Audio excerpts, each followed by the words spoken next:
Hey there, my name is Michael King. Welcome back to The Connected Accountant, where I talk about starting, scaling, and optimizing fractional CFO services. Today, we're diving into part 3 of a 3-part series where I'm talking about all things CFO strategies. Today, I'm going to dive in and I'm going to walk you through how I think about setting quarterly objectives and monthly goals in my firm. But before we get into that, I want to make sure that you've watched part 1 and part 2 of this series because they're so important in helping you figure out those specific objectives and goals. As a reminder, in part 1, we talked about the importance of setting personal goals in your firm before you get into business goals. When you set your business goals first, you end up burning out, working a ton of hours, not making good money, a lot of resentment comes in, and your relationships can suffer. In step 2, or part 2 of this series, I talked about the process that I use to walk through setting financial goals. At the end of step 2, you should know exactly how many hours a month you need to be working, how many clients you need to be serving, and how much you need to be charging per client per month on average. Once you've got all that, now we can jump into part 3, where we talk about setting specific goals and objectives. Now, for me, setting specific goals and objectives is really important because if I don't have laser focus, I tend to work on a lot of things and not make a lot of progress on any of them. And so that means that I end up working a lot of hours, putting a lot of money and effort towards various projects, but they never seem to get completed and they definitely aren't moving my business forward. Over the years, I've come up with a process that helps me determine which goals and objectives I need to focus on, but more importantly, I know that those goals and objectives are the right things at the right time and that they're going to move my business forward.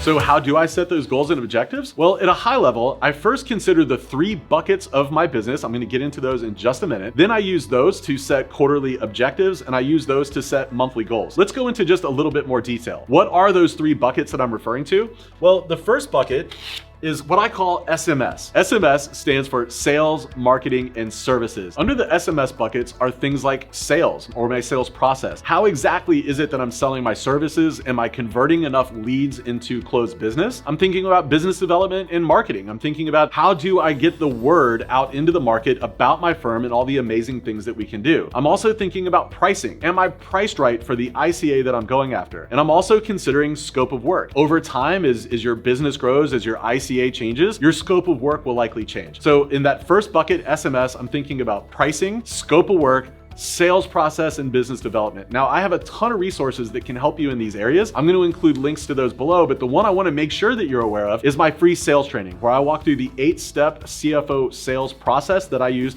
to close all of my clients. I'll be sure to include a link to that below. Be sure to check it out if you haven't already. The next bucket that I consider is operations. Now, when I think about operations, I'm thinking about things like processes and procedures. I'm thinking about things like automations. I'm thinking about things like my tech stack. Now, again, if you haven't seen my processes and procedures video, I'll include a link to that below. And if you haven't seen the 10 must-have tech stack items for a fractional CFO firm, I'll include a link to those below as well. But when I'm thinking about operations, these are the things that need to be in place in order for me to deliver my CFO services to my client every single month. The third bucket that I consider is team.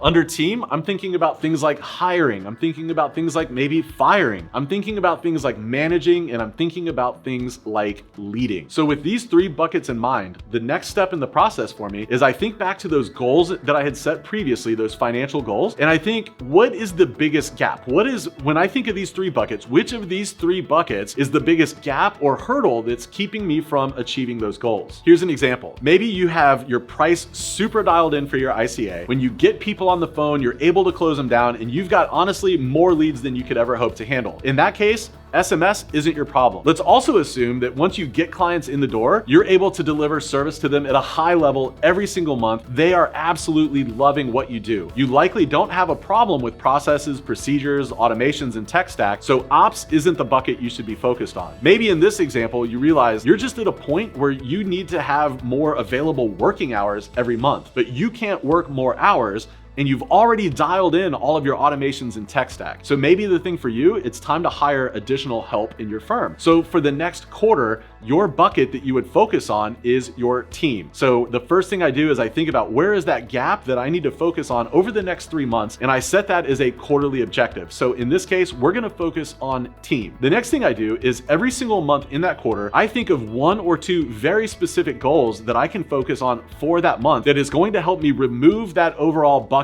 gap or hurdle from my business. So in this example, we're focused on building our team. So maybe the first thing that I'm doing next month, my 1 or 2 goals goals that I might set are really focused on creating a job description for the work that I need and getting that job description posted. That's the thing that I'm gonna focus on next month. At the end of the month, if I've accomplished that very specific goal, for the second month of the quarter, I'm gonna set a new goal. And so in this example, maybe the second month's goal is to get that job posting out there and to interview 5 people. At the end of the month, I'm gonna go back and evaluate, did I get the job posting out there? Did I interview those people? And maybe for that third month, your goal is to hire somebody and get them on board. Once the quarter's over, I go back to the drawing board. I'm considering the 3 buckets. Now I have somebody new on my team. So maybe now as you get into the next quarter, you're like, okay, my team is super dialed in. Processes and procedures are hitting well, but now that I've got this new person on my team, I'm realizing I don't have as many leads or as many new clients as I thought I could get. So perhaps for your second quarter, you should go back and focus on SMS now. And so if it's an issue with leads, maybe for that first month, you're focused on marketing and business development, and you're gonna set some specific goals that are gonna help bring more leads in the door. So the process is continuous, it's always working. One of the things that I've learned after 6.5, almost 7 years in business now, is that you're gonna always remove bottlenecks or hurdles. And as soon as you do that, that is just going to be, like, by nature of the beast, creating a new bottleneck or hurdle in one of those other buckets. So it's a continuous process and evolution. I think one of the biggest mistakes when it comes to goal setting, and this was true for me too, is lacking that clarity around those 3 buckets and around those specific goals. Because if you're anything like me, you work really hard and you're really smart. So it's not that you don't normally have any goals, you're normally working towards something. But when you don't have that laser focus, when you're not like driven for that particular mission, a lot of times we start a lot of things,